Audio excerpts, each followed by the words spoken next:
Hi, welcome to Spotlight, your story, their lifeline, a mother-to-mother podcast.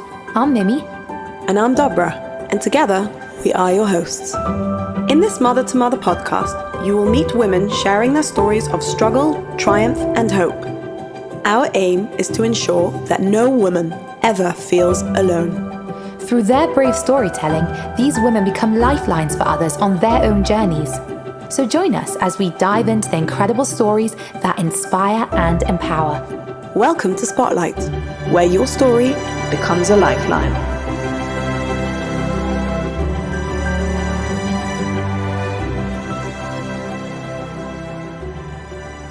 Hi everyone, welcome back to another episode of Spotlight. We're really thrilled to have you with us today. And before we jump in, we just want to say how much we love hearing from you. The feedback you've been sending our way is incredible and really motivates us to create even more content. It's amazing to see how validating, empowering, and the awareness it is creating for Jewish women around the world. So please keep that feedback coming. Right, and you can reach us at podcast@mtom.org.uk or send a message to 447493 469 372. We absolutely love hearing from you. And speaking of amazing content, we're especially excited to introduce our special guest today, Rebbetzin Ruty David. She is a Rebbetzin, a Kali teacher, also an EFT practitioner, a spiritual healer, and honestly, just an all-round wonderful person. Ruty is here to share her personal story about experiencing a molar pregnancy, a journey that's both challenging and inspiring. But before we dive in, we want to start with a quick disclaimer. Right, so for those who might not know, a molar pregnancy happens due to a problem when an egg is fertilized. Instead of forming a normal embryo, you end up with a cluster of abnormal cells. These cells can mimic the symptoms of a normal pregnancy, including a positive pregnancy test and morning sickness. And unfortunately, the pregnancy doesn't progress and usually ends like a miscarriage. In some rare cases, if these abnormal cells remain in the womb, they could become cancerous, and some women might need chemotherapy. But remember, this is quite rare. There's also what's known as a partial molar pregnancy, where a fetus might be present along with these conditions.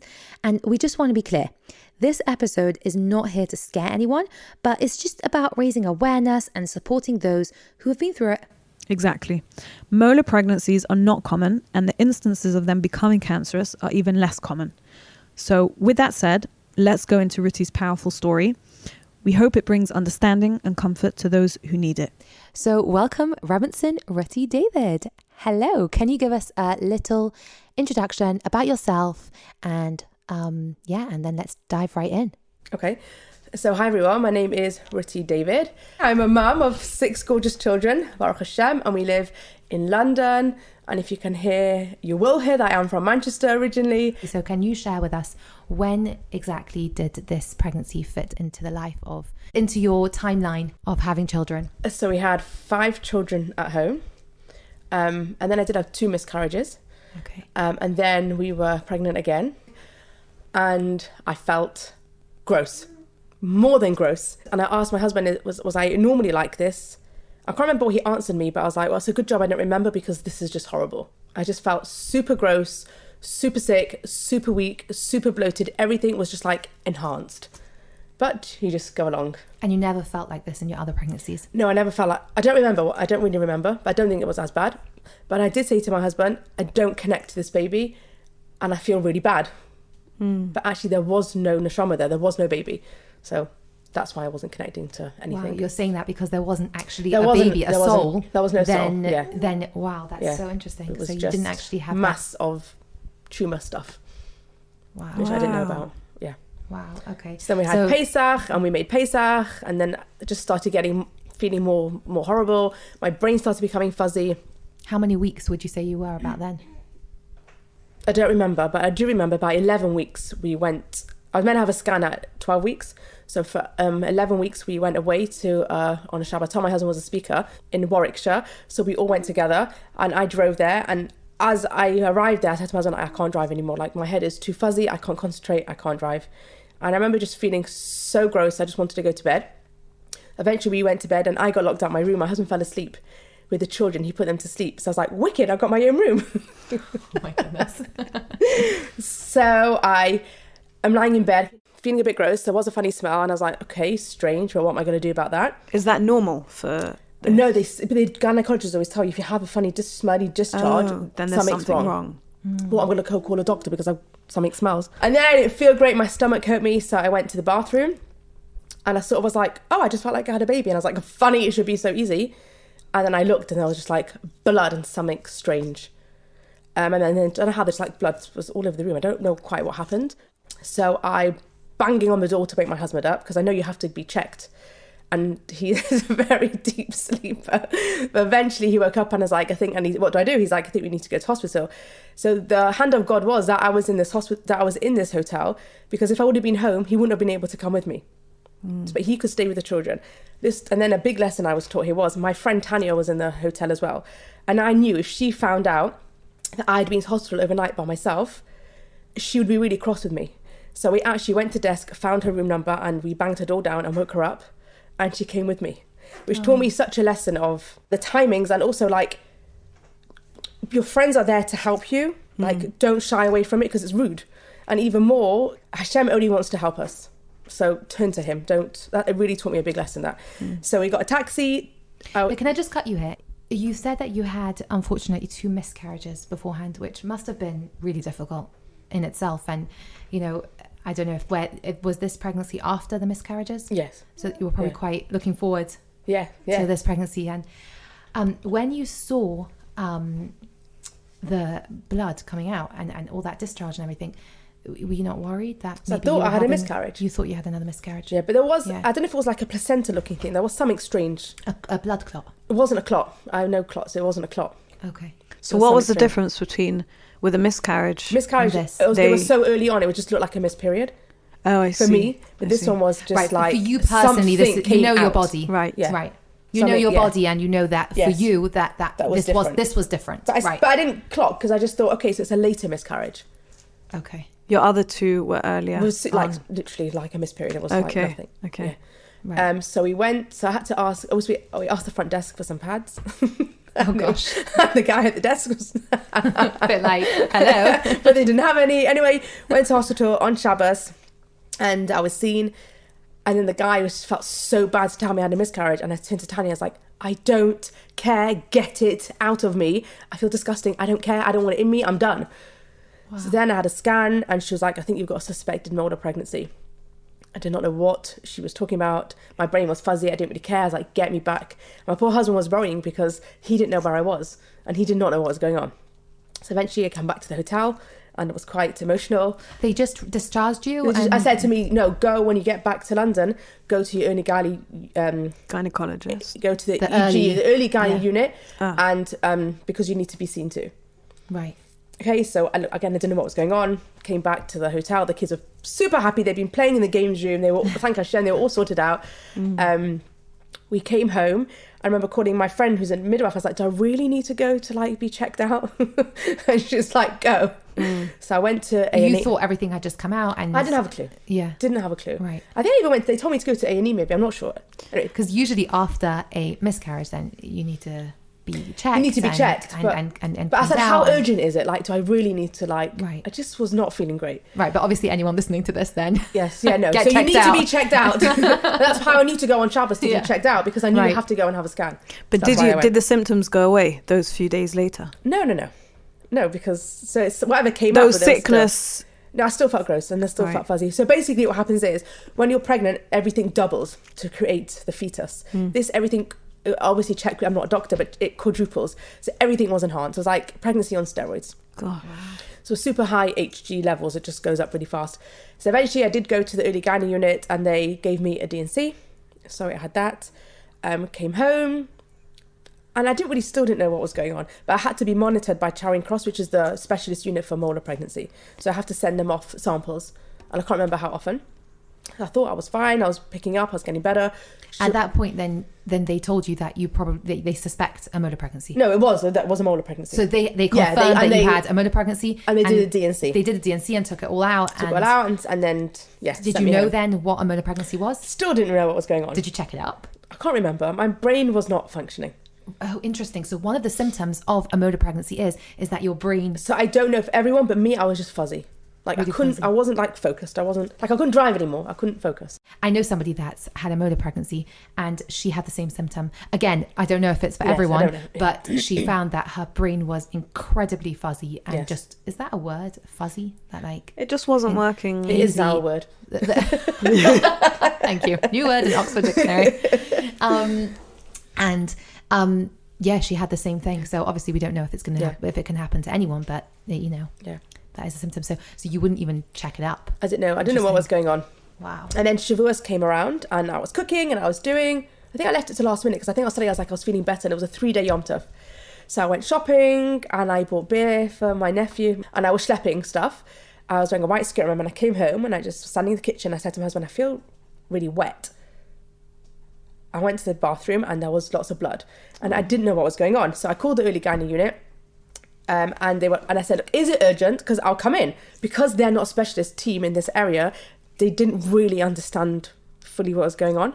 So she says, no, you don't need to come in today. I was like, tomorrow's like, it's my festival. If I need to come in, I will come in. So they said it's no rush. So I went in 3 days later, not realizing if you have a molar pregnancy and you're bleeding, so you aggravate the mass inside of you, which I didn't know, and then you can hemorrhage. But I didn't know that, so we just carried on. Did the hospital not tell you some things like if there's anything interesting, if there's anything different, then come straight back in? They could have said that, but I wasn't clued in properly. And maybe they said don't carry heavy things. I can't remember, but I didn't know. So I knew I had to go straight after Yom Tov into hospital. And we knew about the chemo slightly a bit, but not properly. And then, people just don't know what to say to you. So someone said, we had a guest, and then he said, oh yeah, so it's not like the actual illness that kills you, it's the chemo. And I was like, right.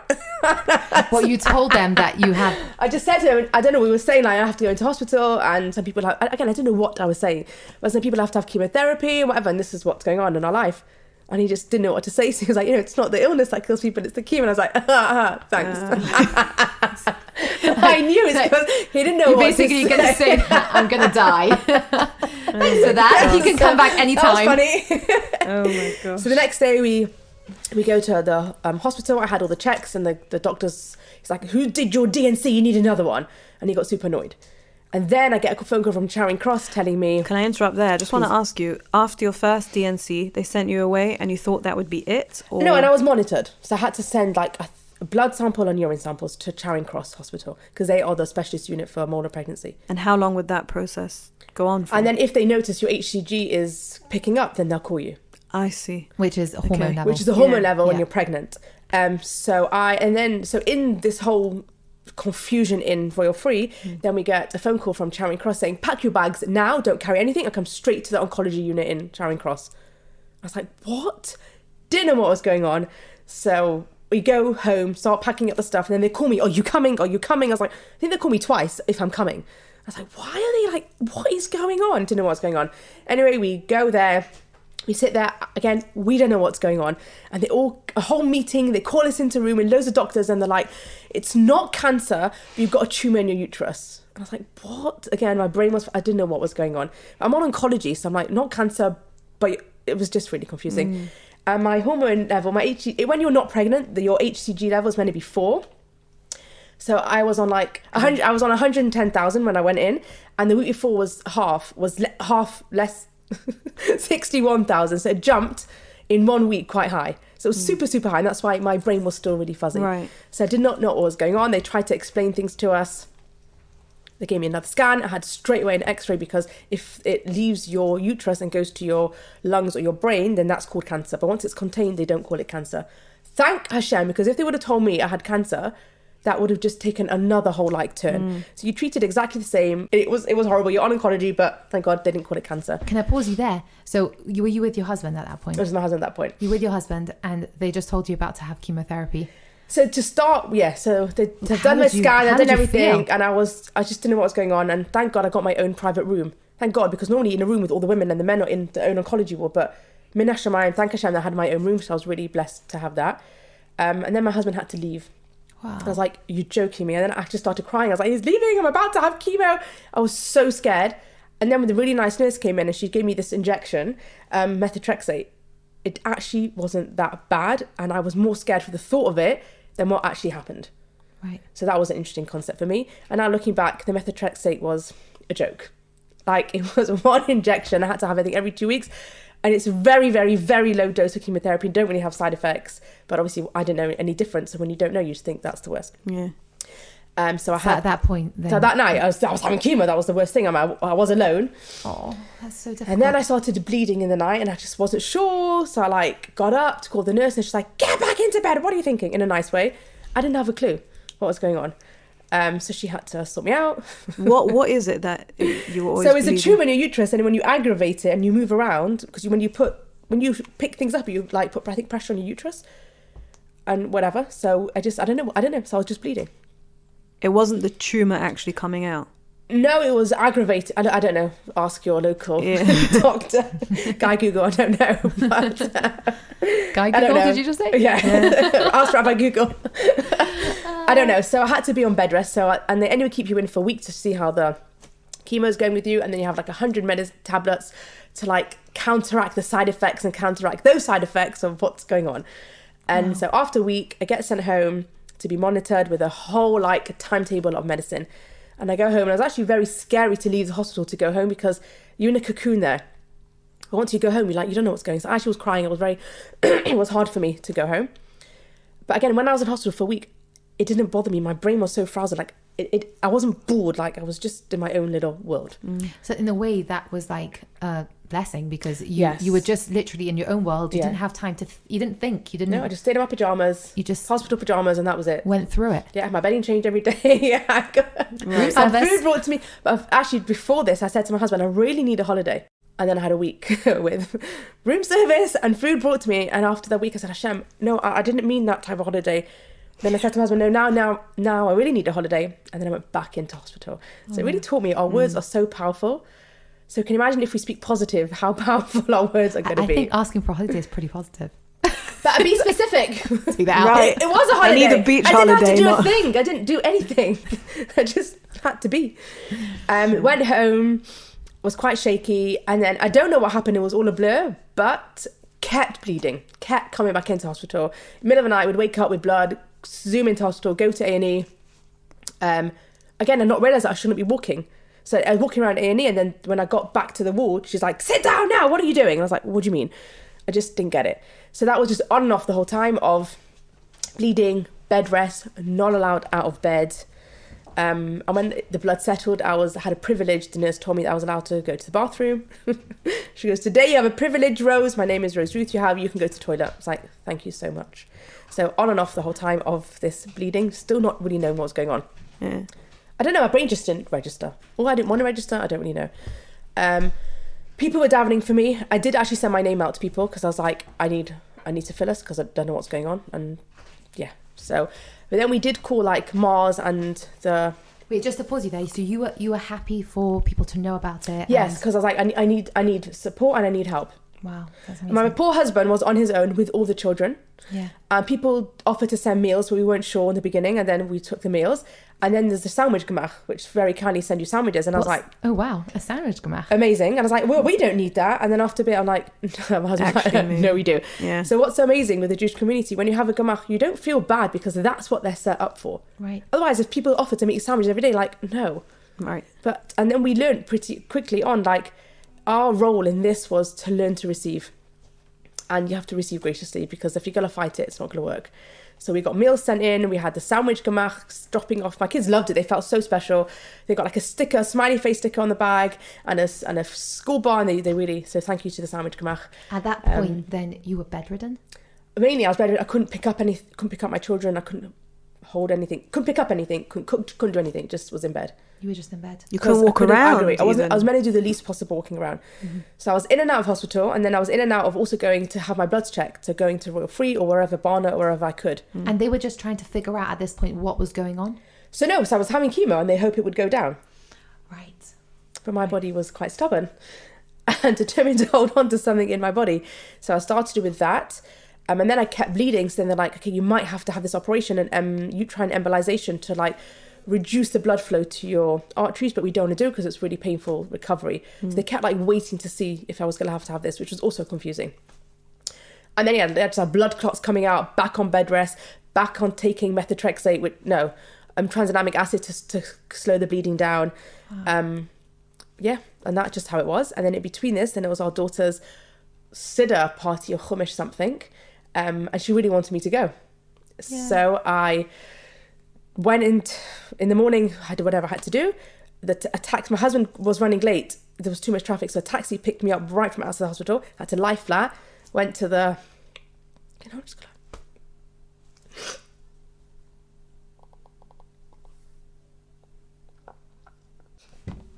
gonna... A minute. I didn't even realise this. It's when it comes out, the whole story. I'm so sorry, Ruty. It's okay. It's happened to like so many guests. No, it's fine. I'm fine with it. It's just interesting. This made me cry. This was the hard bit. The hard bit. Oh, I didn't realise it wasn't until now. So the school kindly moved the shelter where there wasn't any stairs so I could join. And there I was with my cannula sticking out. And Wow. You're such a dedicated mother. Like, you know. that's why I went, because I wanted her You wanted her to to feel that. feel that I was there. Yeah, that's incredible. So when I came, she cried. She came up early and we cried. And anyway, obviously, So you sorry, saw her. I didn't concentrate on the show. I was like really out of it. Shout out to you, Khaled. Shout out to you, Kevin. And people really kindly just fidgeted it for me. Right. So I sat there and then actually a mother whose son was going through also chemo, she like looked at me, she was like, oh my, she like could see that look in my face and she was like, oh no. Were you able to go to public places when you were on chemo? So I was still okay. I wasn't, my immune system wasn't really compromised yet. Right, because it was a Because very low methotrexate dose. is, it's a joke for me then. So just say again. Now looking back, you're saying back, it's a joke. yeah. Right. So you were able to go to her Chumash party. So I went to a Chumash party, but the doctors obviously didn't recommend it, but I was like, I need to go. So then my husband picked me up, lying back again in the car, because lying doesn't put pressure on your uterus, whatever, I don't know, again, find that out. And I went back and obviously I started bleeding again because I was back on bed rest after that. So I don't know how often I was just in and out. And I was just like joking, like I just should take up residency. I should bring pictures and like hang them on the wall in the hospital. Oh no. And then they would keep changing rooms when there's more men, then you'd go to the smaller room and more women. But the blessing was that I was only in the beginning with people who only had cancer. Because if I would have been in a room with people with the same condition as me, everyone just moaned and it would have been really negative. So here I was a joke. There was people dying in the bed next to me. I was an absolute joke. So it was so like, it was healing to be like, oh, like, that's fine. Wait, so we did call Mars and they said, you're in the best hands. Like, that's it. You're people fine. come from all over the country to this place. So thank God we live near it. If not, if I would live in Manchester, I would have had to come up to here or to go to Sheffield. Someone from Scotland had to come to this hospital. So we had the best doctors. Wow. So because we were told we're in the best hands, we relaxed because we were like, we're in the best hands, it's fine. But so we stepped back. So we sort of relied on the hospital, not on Hashem. Me personally, because I was like, well, I'm fine. And I couldn't anyway. I couldn't daven. I couldn't concentrate. I had to have people davening for me. I just couldn't. And if people would come and say to me like, oh, it's all in the hands of Hashem, what be for the best? Part of me was like, you don't know what it means to go through something, so don't tell me that. But if someone came to visit me who had been through something hard, then I would listen. So it's just an interesting concept for me to acknowledge that, like, I would say my personal preference, don't give people an Amunah speech or like a speech on hardships when you haven't gone through hardships. Yeah, they say that it is a thing like you know when someone goes to visit someone by a shiva house, like really like you can't say, or like they say, you know, actually I don't know. No, you don't know. Yeah, so just know. a disclaimer out there. That's how I felt. Yeah. So people who visited me who had gone through things and they gave me a book and a minute, I took it. Did I read it? No, I did not read it then because I couldn't focus. But I was so thankful that she could come and she could sit with me, which was really nice. Yeah, and then when someone knocked on my door door on Shabbos just to say hi and her son was going through something, going through chemo, I could connect her. So I felt very comfortable with her there in the house because I felt like I could connect to her. And I didn't have to explain myself to her. And I did appreciate people messaging me, just checking in. Like someone said to me, oh, I didn't want to bother you. I was like, what do you mean? Like just... For me personally, it's like, check in. Don't say, hi, how are you? Do you really want to know? No. Just say, I'm thinking of you. Or one friend, she's like, I know it's Tuesday, you're having chemo. I'm thinking of you. That's so beautiful. So just the little things were just really nice. And people really stepped up. They sent the meals and my nephew was with us and he picked up our daughter every day. And my mother was with us, so she ran the house and everyone just helped, and my family and everyone was just very caring. So it's incredible that you had this support system in place. Yes, but it was super hard to receive. That was our test, was to just receive graciously. Because we don't like to receive. No. So that was our avodah, our work to receive. It's kind of like a mindset So it's when you shift that mindset that right now I need to receive. Yeah. And then everything you just calm down. Yeah. And I've had that personally in my own life, like whenever I've gone through something and you don't want to take. You don't want to be in so that place. uncomfortable. Yeah, it's really hard. And it's like, but then if you just be like, okay, right now I just need to take. Yeah. It's just what I have to do. And I heard something interesting. Someone was saying that you're actually giving when you take. Yes, because people feel so good to bring you chicken soup and supper. Yeah, it makes them feel good. It makes them feel it's good, like a whole round circle. It's a round circle, yeah. So thank God we live in a community where everyone rallied together and helped. That's so beautiful. I love that. So I don't know what was happening, but then my HCG levels were not going Can I just down. ask, how long was this whole span of time? About 9 months. So since the initial miscarriage, let's call it, then you had another DNC that took out. No, not another. There's no point in having another DNC. The doctor just said, you need another DNC. No, he you said don't. You need another DNC, yeah, but because he's not a specialist in this area. Right. Okay. Fine. So you didn't actually have another DNC. Did not have another DNC. So you had all these cells brewing inside you, brewing, and just not leaving. And it kept going up and go down a bit and up a bit. And really, the chemo, just to put it in perspective. So really, the chemo is what fights it and destroys these cells. It's a fast-growing cell, right? Yes. Like mimicking cancer. Yes. But it wasn't going down. It wasn't destroying it. It was going up. It wasn't destroying it. But like, whereas with cancer, they would just remove the tumor. So in the beginning they removed it, but then I don't know what their protocols, why not again. I don't know. Because if one cell remains, that was obviously happened with me, then it just grows again. And they'd never had this before, that cells were just growing and growing. And I mean, this wasn't like a typical story. Yeah, I know. It was a typical story. I don't know. Interesting. I don't know what took so long for me to be called in again. If it was 9 months is a really long time. No, the beginning, I don't know why my HCG jumped up to whatever. I don't know why I wasn't 110,000. I don't know why I wasn't called in before when it was 61,000. Right. So I don't know. What happened. But there's a plan, and I don't know. Okay. So anyway. So now we're 9 months after then. No. So now. So I don't know. No. That whole thing took about 9 months. Okay. Yeah. Okay. So then I was having. Where are we now? Sorry. We're just. So now I'm how many having months? methotrexate, which wasn't working anymore. Okay. So then I moved up to Acti. Okay. The next chemo, which is chemo. Infusion. The one was just an injection, and this was an infusion. So I think I had a PICC line put in, which did help. Yeah. But again, it's not fun. No, horrible. And then I had to go into the day centre to have an infusion, and I don't know why, I absolutely hated that room with a passion. Don't know why. What was in that room? I don't know why. Were there other people there? Loads of people all sitting there calmly having chemo and infusing to their blood. I don't know why. I can imagine why you hated it, because it's just not a pleasant experience. I was fine in the ward. Can understand. I was fine in the ward. This room just tripped me up. I don't know why. It triggered you somehow. Somehow really triggered me. Okay. So I'm having the next level chemo, and I'm still bleeding, and they're still not knowing what to do with me. And then eventually they were like, okay, you have to have an operation. So I had an operation. How long did they wait after you had that infusion? How long do they give you? They try it like for a week, they monitor 2 you, weeks? and then then you have another meeting. So how long is that? I don't remember. Okay. I don't remember any details. Yeah. Okay. Don't want to remember the Is details. fizzled. So then I had an operation.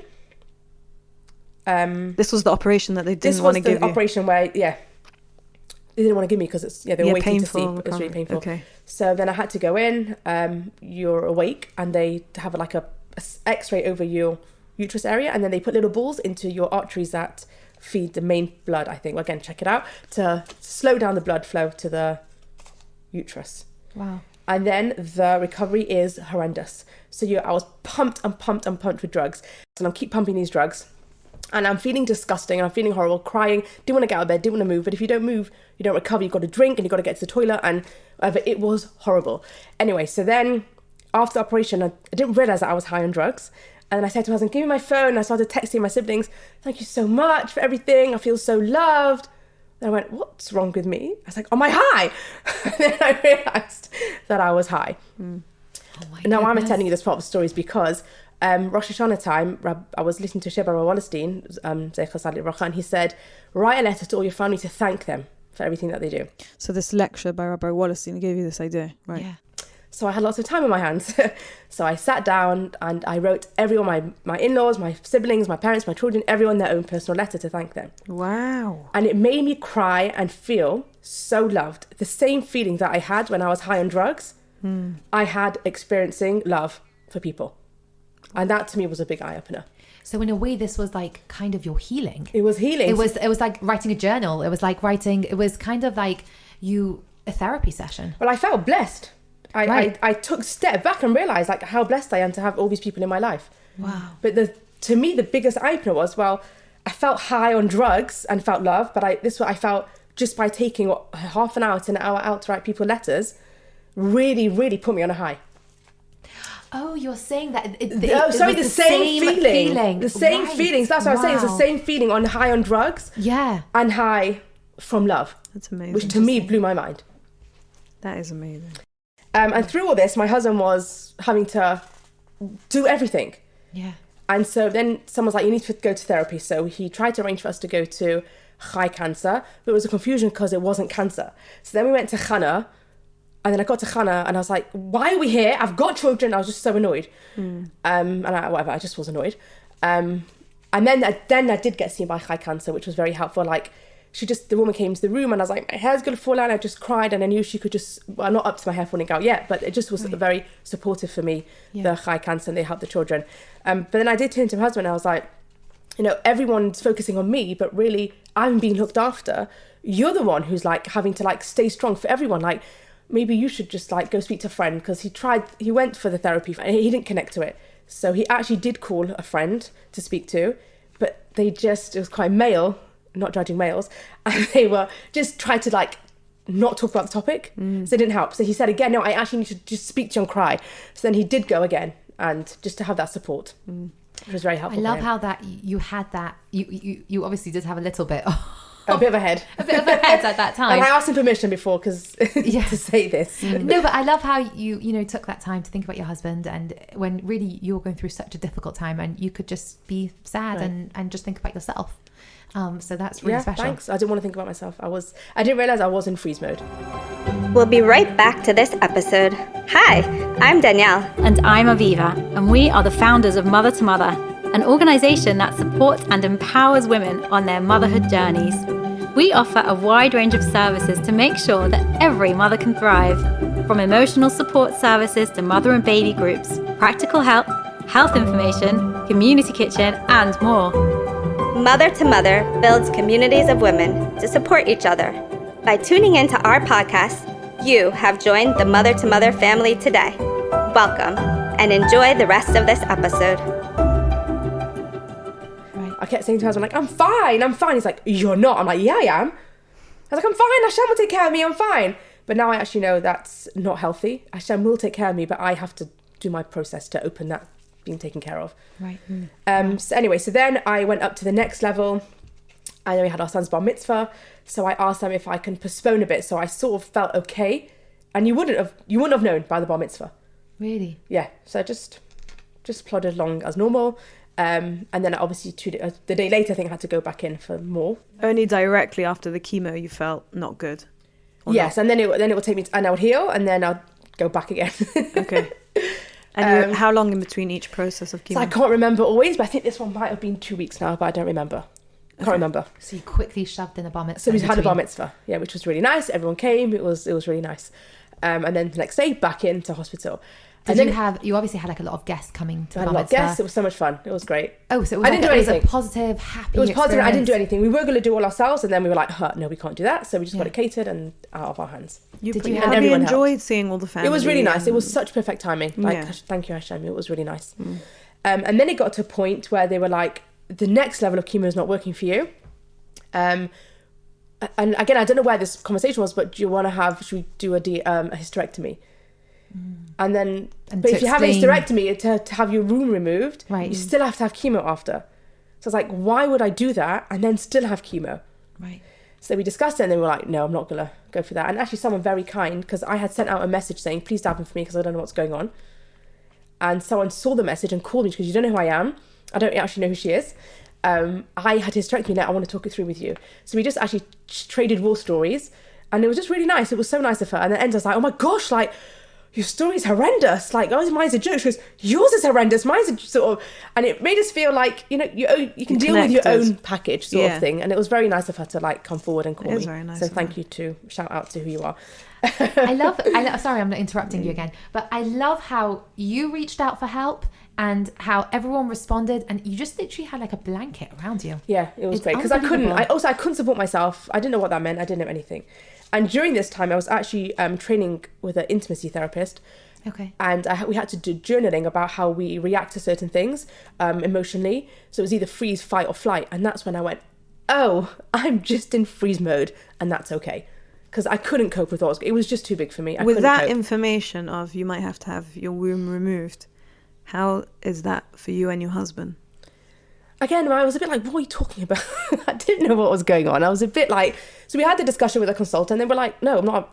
And he's like, okay. It was our option. He wasn't saying you need to have it taken out. Were there other options? Keep going with the chemo. So again, I don't know where this meeting was, but then I had to go up to the next level of chemotherapy. Okay. Which is like it's called Emico, and it's split in half, and I can't remember if it was a week apart or 2 weeks apart, but like one is a 12-hour infusion, another one's less. It was disgusting. My hair was going to fall out. What were you horrible. Like thinking? I wasn't thinking. Were you? No, I hear that, but you were at all concerned? Worried, like. My husband realised. I kept saying, "No, I'm fine." He's like, "You're not." People were. Then my friend opened a healing group. I was like, "I don't need a healing group. Like, we're doing this healing group." Is that kind of a bit of denial? Definitely, or definitely. Just easier to deal with it in that way. No, I was in freeze mode. That's the way I was dealing, and that was okay for then. Now I understand that was okay for then. Yeah, that's what it was. That's how you dealt with it. Yeah, and then at some point, they didn't know what to do with me, and I remember. So I wasn't having the intense chemo yet. So I remember, just every time they come with the chemo, they have 2 nurses have to check, ask your name, your date of birth, and I was like, I'm done. So I just said, I was sitting in the day unit, which I hated, and I took a clean stick bowl, put it over my face, said to my husband, I am not here, I am done, I'm not answering any questions, leave me alone, go away. So, and I just sobbed and sobbed and sobbed, and I put in my ears the song by Avram Fried, Ki hineni biyadcha, how we're in Hashem's hands. Very good. And so it was my lowest point, when the doctors didn't know anymore what to do.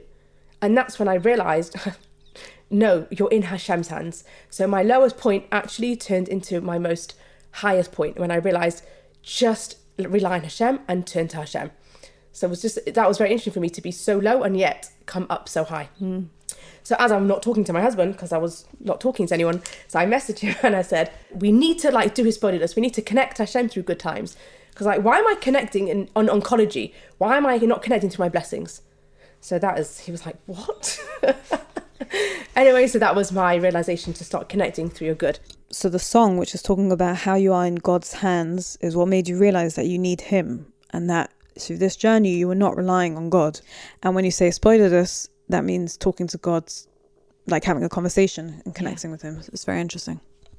And then I had to move to the higher level chemo, and then my hair started falling out. And just that day, a friend came to visit me, and she could get it because she had friends who had gone through this. It was really healing for me to see that. And then my hair did start falling out. It was horrible. So they advised me to cut it. And I just had hairs all over the house, and it was horrible. And then it came to the day where... How long did they want that to go on for? You had to take how many doses of that? Until it went. Mm-hmm. I don't remember. And they were confident it was going to go with this? Still not? I had to see. Mm-hmm. I mean, normal people it goes. So then the top guy, actually he's Jewish, came to speak to me. Someone asked him to come. He sat on my bed and he goes to me, not one of my patients have died from this. You will not be the first. Well, so that must have been reassuring. Yeah, so that was nice. And it's like, and happy Hanukkah. And Baruch Hashem, I was never in for Yom Tov. Okay. I was always I was in for some Shabbos. People stayed with me or in a hotel or came to visit me. Whether they asked and they could come visit me. And once I even came home on Shabbos. Again, it was because always in and out. So now I'm on the most intense round of chemo. And again, it's thank God they didn't tell me it's cancer because I'm having 12-hour infusions. It's not fun. You're attached and obviously you've got dripping things. You're ready to go to the toilet the whole time. The night you wake up, you forget you're attached and you start walking and your machine beeps because you're stuck. It was just horrible. And then unfortunately my husband had to take out his clippers and shave my head, which was really not fun. Wow. So then he went to his friend to have a l'chaim after to help him deal with that. And then I just covered all the mirrors in the room. And then my sister came and said, Ruth, you can't do that. It looks like a shiva house and it's not nice for the kids. So I just didn't look in the mirror. Can I stop you here talking about kids? So all this is going on. Yeah. And you're shaving your head and there's hair everywhere. And We would make jokes about it in the house, but... Yeah, how did the kids So again, they were like... deal with it? Unfortunately, I couldn't really focus on them. But like we tried to speak to them in how we could and tell them what was going on. But it probably wasn't enough at all. It was hard for them, but they plodded along and they had their support. But they didn't show it affected them. But now I know, of course it did. And that was okay because that's what we had to go through. So what to do? So take a pause here to talking to someone, a family member that may be going through something really difficult, maybe this or maybe something difficult that is affecting the daily household. What would you say to them right now? Get as much help as you can and be open with the kids and even bring up, we think, don't bring up the topic. In retrospect, but do bring up the topic. Look back and think. Yeah, I couldn't have done better. I couldn't have done it any. They did go for to high cancer for therapy. Okay. But I don't think were you in the zone to you be weren't able in that to... zone. Not at all. Not at So all. did your husband try Again, and he explain? was trying to keep the whole house going. Right. There was help, but in the end, of the day, he's the father, so Yeah. he had to be their support. Right.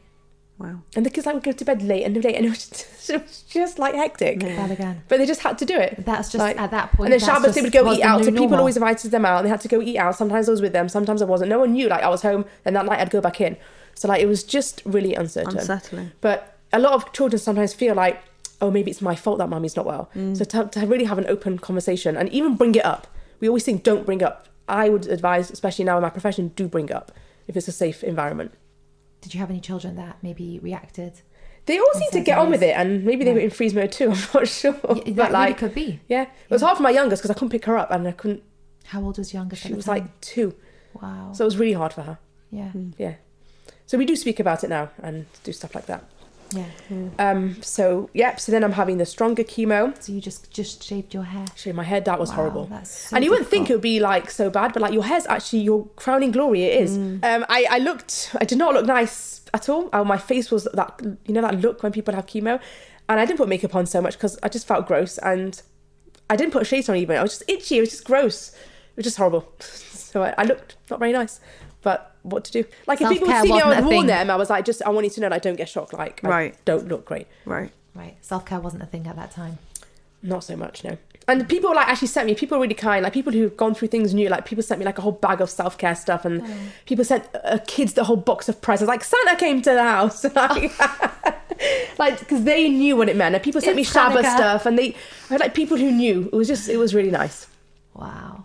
So that was really helpful and kind.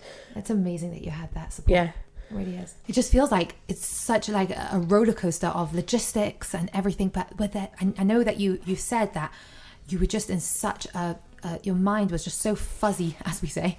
You were so foggy and cloudy that you didn't actually have time to think. But was there any time that you just really just broke down, that this is just too much? So I remember after the operation, that was horrendous, and I was crying, and I just didn't want to keep going. This is the second operation? The The second DRC? embolization. Okay. And I just didn't want to keep going. I remember just thinking to myself, like, I just don't want to be here anymore.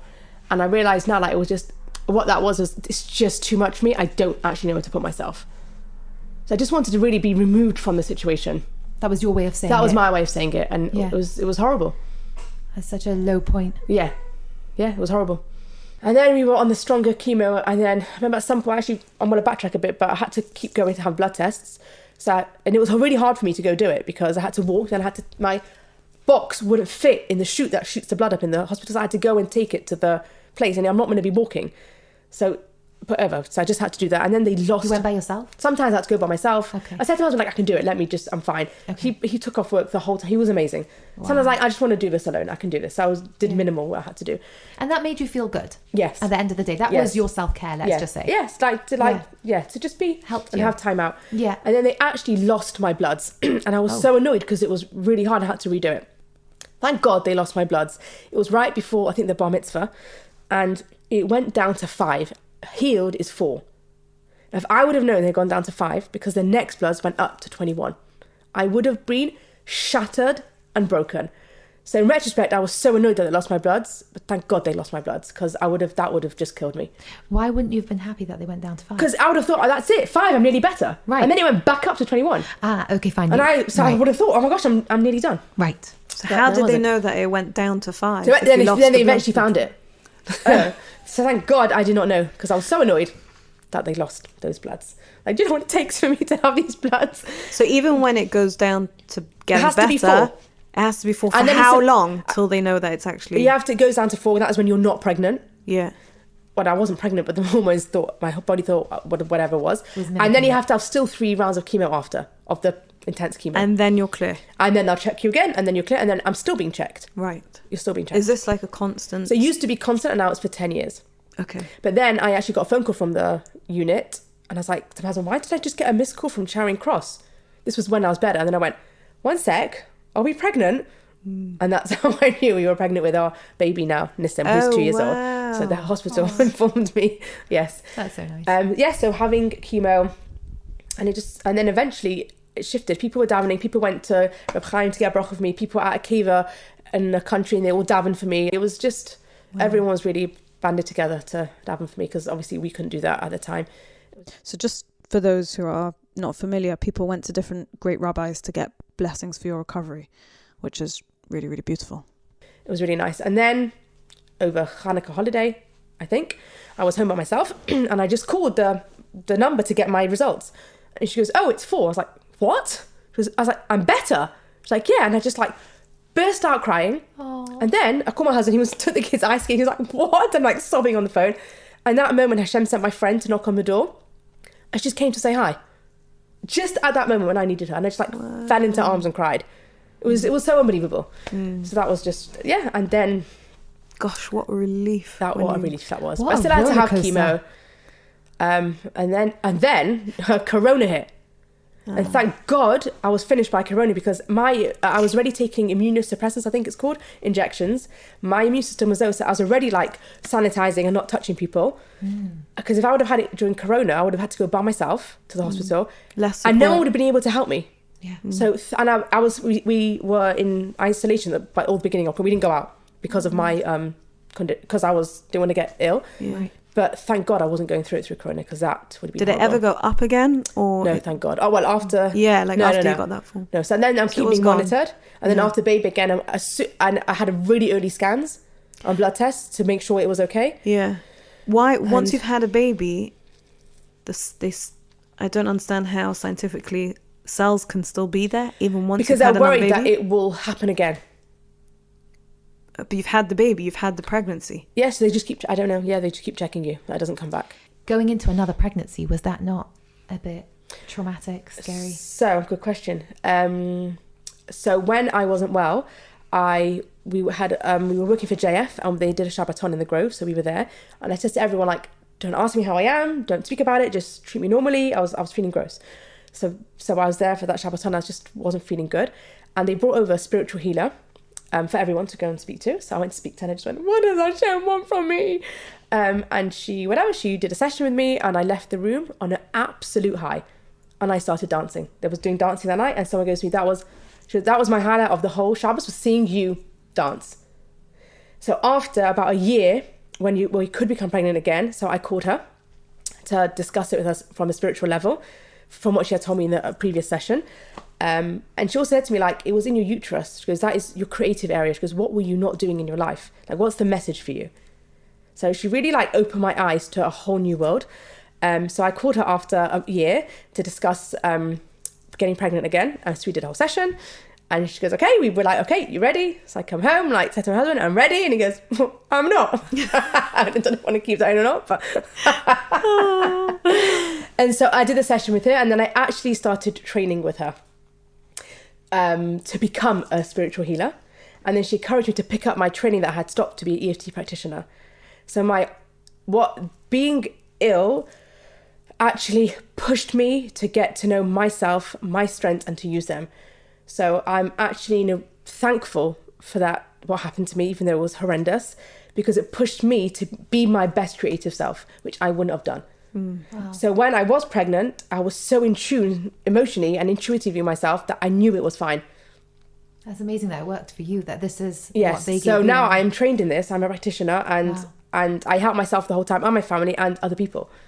So I feel super blessed that what I'm doing is really like helpful. What were you doing before all this happened? So before, I was teaching brides, I was meeting up with people, but I was never like being my best self. It was very like, I don't know. Surface level? Surface level. You had something in you that needed to come out. I had something in me that needed to come out. And again, Yeah. what's interesting to me was something did grow in my uterus. It grew wrong. I was doing something, but I wasn't doing it my best self. So she's taught me to like listen to my body, assess where the message is for you, and to heal. And we are our best healers.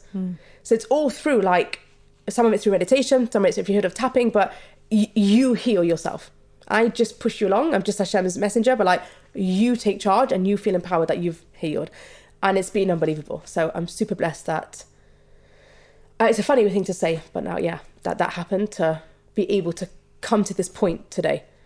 Wow. And I don't want to wait. Very often people, they start organizations and through unfortunately a challenge or something, and they start something big. They create something from being in that challenge. And I guess that's kind of what you did. Because I didn't know what it meant to like believe in myself or connect to myself or feel. Right. I didn't have a clue. Yeah. I just would like go along my jolly life and, skip along, but there wasn't so much depth to it. So it really helped you in your growth. So when I was training with her, I completely like, our home changed. It was just calm. Because when I know me, then I know Hashem. And it's just everything changed. That's amazing that worked for you. So it was amazing. So I'm so blessed, thank God, to be able to do this and share it with people and help. And so it's just a much more belief in myself, like, no, I can contribute and what I have to contribute is worthy. So. And talking to somebody that is going through a challenge right now, and I know I said this before, but someone who's just, everything's just going on, what can you tell them from your heart? They're going through such a hard time right now. And I think just accept what it is and be. Like you said, that you felt better when somebody came to you and they really knew what you were going through, right, and you could take it from them. Somebody wants to take something from you right now. Let people hold you through it. Don't resist the help. And it's okay. You can't fight it. And if you freeze mode or you're fighting it, or you might be in freeze, fight or flight, but that's your coping mechanism for them. That's okay. Can you go into the freeze, flight and fight? So freeze is where you just pretend everything's okay. Okay. Flight, you run away from it. Like no, I want it. I need to get this. Fight. Yeah. Fight is when you fight. You I can only do it really in the situation with let's say a friend. You either shut the door and walk out, or you pretend everything's okay, or you run away, or you fight her. Okay. So those are the coping mechanisms. And I didn't know about those until I was training with an intimacy therapist. Then I understood the psychology behind things and realised. So I was in freeze mode and that was okay for then. So just say them again. So there's freeze, fight or flight. So you either run away from what's happening, or you just go on as if everything's okay, or you fight it. You try fight. I can't fight. What am I going to fight? For me, fight's not my way. I freeze. So and everyone's personality is different. Everyone will do something different. Exactly. And now that I have the tools to heal myself, so I will stop and I'll cry and I'll accept my tears and I'll support myself and I'll do a healing session to myself to do it. And then that's okay. And if I do need to cry, that's completely fine. And if something triggers me, that's completely fine. I'll just say, yeah, I see you're triggered and I'm with you, and that's okay. Right. So when you're going through it, just being aware of all that is so helpful. Yeah. And when you're going through something, I don't know, lean on people to support. And it's okay how you feel. And it's too bad what other people think. That's really what got you through, was that whole blanket of support of the community. And you really reached out. You told people, please daven for me, please. Yeah. Please pray for me. I feel like when you get the message from the person themselves, it makes it more personal. When you get a message like, please pray for so-and-so, you say you're to heal him, but I don't really know who it is, I don't connect. But if you know who it is, I feel like we couldn't do the praying ourselves. We couldn't. It was just too hard. Right. So we just... Wow. People stood up. People did a Shema Saloshan group, laws of guarding your tongue. People did a nishmas every day.